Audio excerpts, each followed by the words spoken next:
Good morning students. तो जैसा हम लोगों ने जो टेंस है वो कर ही लिया था, ठीक है। और उसके बाद में सिंपल टेंस के बारे में मैंने आपको बताया था कि हम सबसे पहले सिंपल टेंस के बारे में करेंगे, ठीक है। तो सिंपल टेंस में भी मैंने आपको ये बताया था कि हमारा कोई भी सेंटेंस जो होगा उसके फोर टाइप्स ऑफ सेंटेंसेस बनेंगे। जैसे हमने डिस्कस किया भी था that the first is affirmative sentence, negative sentence, interrogative और नेगेटिव इंटेरोगेटिव सेंटेंस, ठीक है। तो ये हमारे फोर टाइप्स ऑफ सेंटेंसेस थे, जिसमें मैंने आपको ये पूरा डिटेल बताया था कि हमारा अगर नेगेटिव सेंटेंस होगा तो वो किस तरह से रहेगा। नेगेटिव सेंटेंस में हम उस पर्टिकुलर एक्टिविटी के नहीं होने का आभास करते हैं, ठीक है। और इंटेरोगेटिव में क्या होता है कि हम पूछते हैं कि या ऐसा होता है, ठीक है।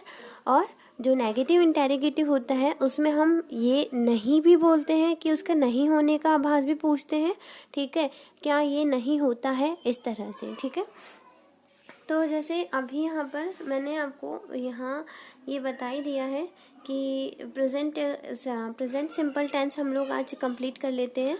जैसे प्रेजेंट सिंपल टेंस में अगर हम लोग देखेंगे तो इसमें क्या होगा, तो आप लोग जैसे मैंने आपको कहा कि इसका हमें एफर्मेटिव सेंटेंस बनाना है, ठीक है। क्या बनाना है हमें, इसका एफर्मेटिव सेंटेंस बनाना है। तो जैसे मैंने लिखा मैं खाना खाती हूँ, मैंने क्या लिखा, मैं खाना खाती हूँ। तो ये मेरा क्या है, एक हैबिचुअल या फिर मेरा काम होने का क्या है, एक मतलब एक स्टेटमेंट है कि मैं खाना खाती हूँ। लेकिन इसने ये नहीं बताया कि मैं कब खाती हूँ कब नहीं खाती हूँ, ठीक है। तो या खा रही हूँ या नहीं खा रही हूँ। तो इस तरह से जो ये सेंटेंस होते हैं जिसमें एंड में क्या आता है, ती हूँ टाइप के वर्ड्स आते हैं, ठीक है। जैसे मैं खाना खाती हूँ, मैं गाना गाती हूँ, बच्चे स्कूल जाते हैं। तो इसमें क्या आ जाएगा, उनका हैबिचुअल होना बताया जाएगा, ठीक है, कि वो अपनी शायद हो सकता है डेली लाइफ में करते होंगे, ठीक है। जैसे मैं क्या हूँ, मैं इंग्लिश पढ़ाती हूँ, ठीक है।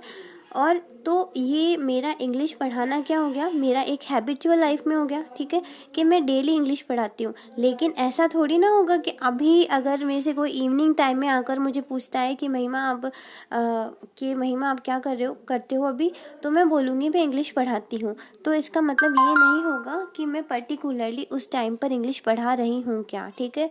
जिसमें उस काम का उसी टाइम पर होना डेफिनेट नहीं होता है, ठीक है। जब उसका काम का निश्चित होना नहीं होता है तो उसमें हम क्या बोलते हैं, प्रेजेंट इंडेफिनिट टेंस, ठीक है। तो इसी तरह से हम ये जो सिंपल टेंस हमने यहाँ लिखा है ना, सिंपल के साथ साथ हम इसको इंडेफिनिट भी बोलते हैं, प्रेजेंट इंडेफिनिट, ठीक है। तो ये आपको पता रहना चाहिए कि प्रेजेंट सिंपल टेंस को ही हम क्या बोलते हैं, प्रेजेंट इंडेफिनिट टेंस, ठीक है। तो आई होप आपको यहाँ तक आ गया समझ में।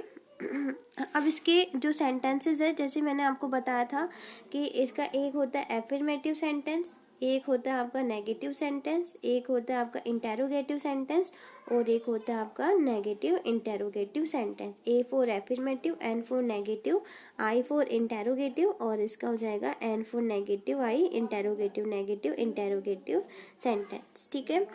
तो अब इनका फॉर्मूला कैसा होता है जो मैं आप लोगों को बता देती हूँ। लाइक एफर्मेटिव सेंटेंस का जो फॉर्मूला होता है वो क्या होगा, सब्जेक्ट प्लस वर्ब की फर्स्ट फॉर्म में एस और ईएस प्लस ऑब्जेक्ट, ठीक है। ये इसका एफर्मेटिव सेंटेंस का फॉर्मूला हो जाएगा। जैसे वर्ब हम लोगों ने काफ़ी हद तक करी ही थी, ठीक है। वर्ब हम लोगों ने की थी कि कौन कौन सी वर्ब्स है। फिर नेगेटिव में क्या हो जाएगा, सब्जेक्ट प्लस डू या डू नॉट, क्या लगेगा, सब्जेक्ट प्लस डू या डू नॉट प्लस वर्ब की फर्स्ट फॉर्म और ऑब्जेक्ट, ठीक है, इस तरह से। और इंटेरोगेटिव का फॉर्मूला क्या हो जाएगा, सब्जेक्ट डू और डज, पहले लगेगा हमारा डू और does plus subject plus verb की फर्स्ट फॉर्म और ऑब्जेक्ट। ठीक है, तो इस तरह से हमारे एफर्मेटिव, नेगेटिव और इंटेरोगेटिव जो सेंटेंसेस है इस तरह से बनेंगे। ठीक है, तो अब यहाँ पर मैं आप लोगों को ये बताऊंगी दैट सब्जेक्ट क्या होता है। वर्ब की फर्स्ट फॉर्म, वर्ब तो हम लोग बहुत अच्छे से जान चुके हैं। ठीक है, और हम वर्ब के अंदर एस और ई एस का यूज़ कब करते हैं ये भी मैंने आपको बता दिया था दैट जब हमारा सब्जेक्ट सिंगुलर होगा तो वर्ब की फर्स्ट फॉर्म में एस या ई एस लगेगी। ठीक है, और जब हमारा प्लूरल होगा सब्जेक्ट जब आपका प्लूरल होगा तो ओनली वर्ब की फर्स्ट फॉर्म लगेगी। ठीक है, तो एफर्मेटिव सेंटेंस हम लोगों ने क्लियर कर लिए।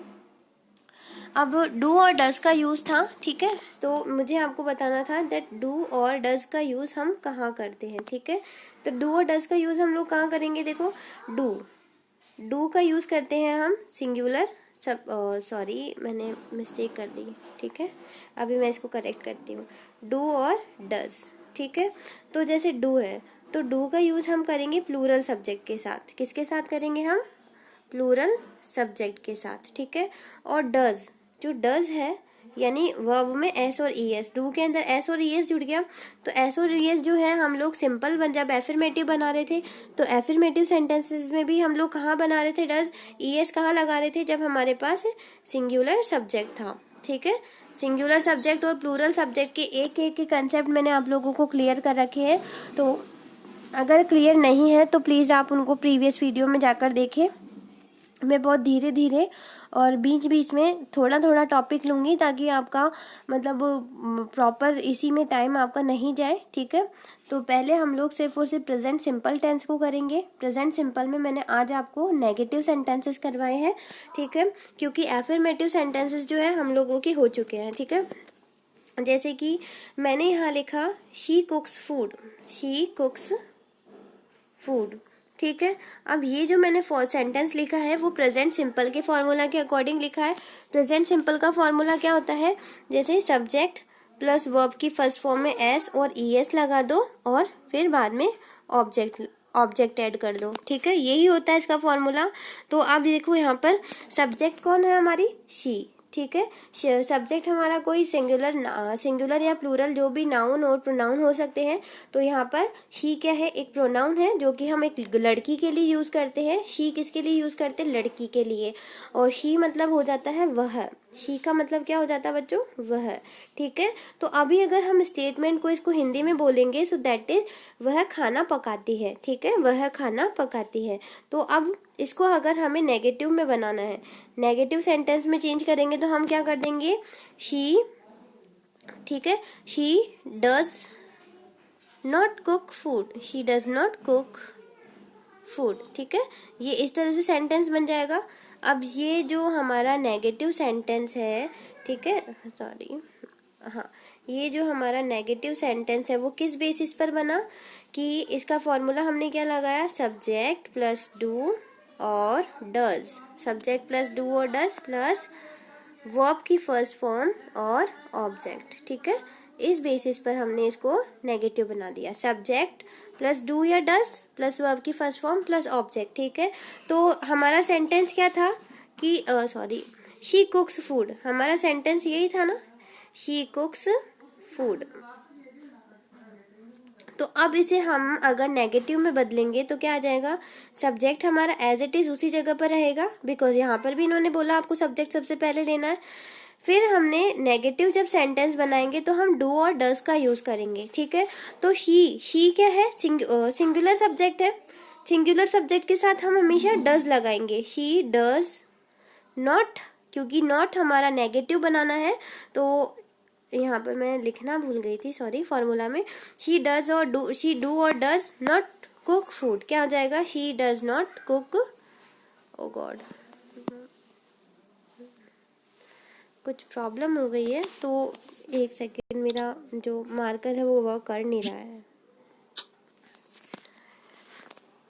She does not cook food. ठीक है, इस तरह से ये सेंटेंस बन जाएगा।